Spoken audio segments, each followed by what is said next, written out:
answer is you probably do that, which makes you addicted to the spotlight, a carny, and we'll go with it, and that's just what draws people to the entertainment business, bro. And then if anyone's offended out there, I give two fucks, really, because I've been living this shit since I was 12 years old. I've been on stage, man, so I've seen it all, from every angle of it, and that's just how it is. The deal we make, and who we are, who love to entertain, man.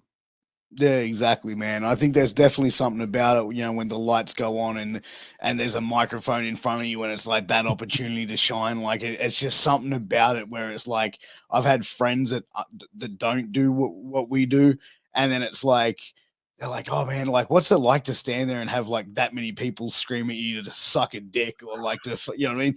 And I'm like, I said it's fucking it's marvelous. I go like I always make sure to take a second and just drink that shit in. Yeah, dude, you have to, because it's in that moment when you give them that power, they take that power that you only need when the USA chants going, I only need to go. And I don't have to say anything.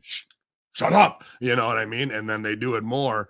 And you got them in the palm of your hand, that the spotlight's on you. And it all goes back to some 4-year-old inner child of, tell me I'm a good boy, mommy or daddy, and like I know I'm doing a good job. And again, that goes back to some strange how we're hardwired DNA wise. And if you know that, then let's play into it. But what can we do to get that moment at the highest, to get those people chanting you suck dicks or USA or whatever the fuck it is, that gives them the power over us, and then to show that they think they have it, but we're really the conductor. We're the one conducting this whole symphony, because it's my 8 to 10 minutes in the ring.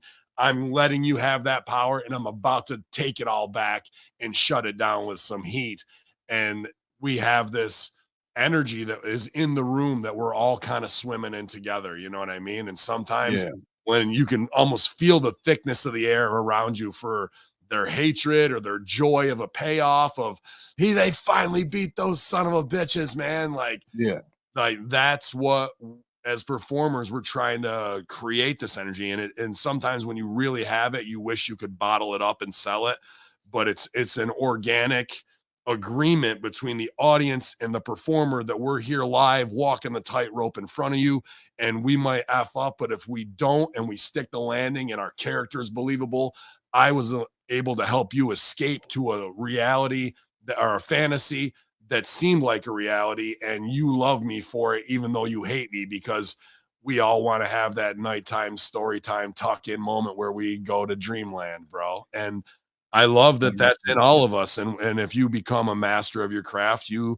should be trying to pluck those strings and get back to that purest form. As a professional improviser, they said, we're going to go play, or I'm going to go watch a play. What are we doing? We're getting back to our childhood and actually playing and daydreaming, but we can do it now at a high level because we're adults and we know the human condition. So what we can improvise and do is at a much higher level. But what are we really trying to do?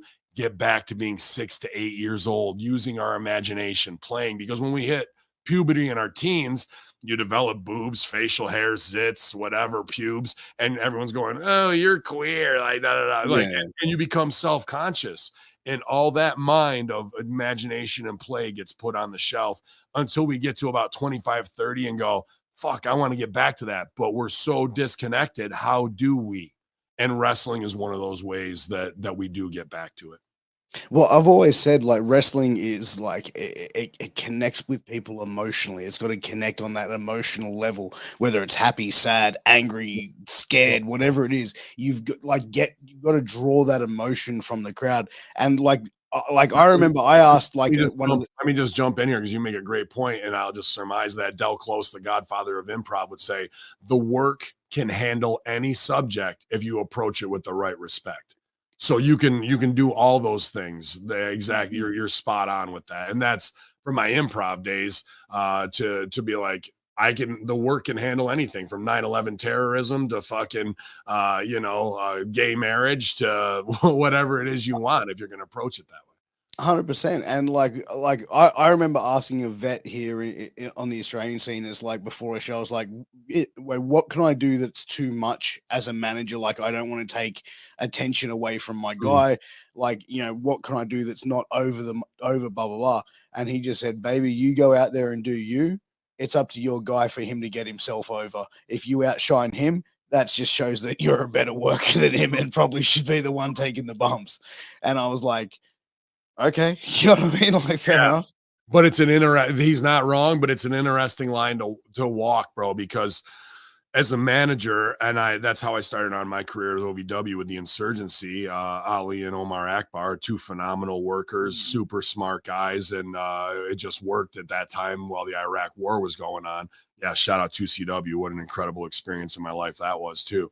But Ali and Omar are very smart guys, and I'm very charismatic, and I was the mouthpiece for that, and it kind of bred jealousy because I could pull focus or the heat was on me and it wasn't on them. And the guy you're working with and you're making money with can take that to heart, bro, and they can start to resent you for it. And I think that's what kind of happened with us with silently. They wanted to shine on their own and they're not wrong. And then the guy who gave you that advice isn't wrong. He needs to get himself over. But as a manager, our job is to facilitate that talent to get them to a place of where it is. Now, that being said, Andre the Giant got over himself because he's a giant, but he's with Bobby Heenan, right? And Bobby Heenan's over as fuck as well. So you can make the argument 15 different ways, but it is a balance of art by committee where when it's that guy's time to shine, I'm going to stay small and be of the supporting role. When it's my spot, the promo, the entrance, or the jump up where I get bipped off and take the bump, then it's about me. But if they're in the middle of the match and I'm on the outside going too hard, then maybe I need to tone down my performance a little bit and find it. That being said, the other side of that coin is you could have Jimmy Hart on the outside. Come on, baby, come on, daddy, da, da, da, da, da, the whole fucking time, right? With the 100%. megaphone. So And yeah. there's something, but because of that, if he's getting heat that whole time, the finish of that match is he goes to try and cheat, throws his guy the megaphone, the guy ducks, and his own guy bips Jimmy. Place goes nuts, right? It's not about the match; it's about Jimmy getting fucking bipped. But some guys with the ego and where we are as prima donnas in the performance, they can't. They just can't handle it. Like Ben Hamin has all the fucking heat. Well, yeah, I do right now because I'm a good promo. People hate me. I'm resonating. It's the same as people being hot that Sammy didn't go over at the fucking pay-per-view. They don't understand the good business for him not to, but they wanted it that much, right? And I bet some of the guys in the Uso clan, when their fucking door closes, they're like, fuck, Sammy's taking our shine and we were on top and now he's above us. But we're all working together. But that's always human jealousy too, a little bit. We don't see it while we're in the middle of it sometimes,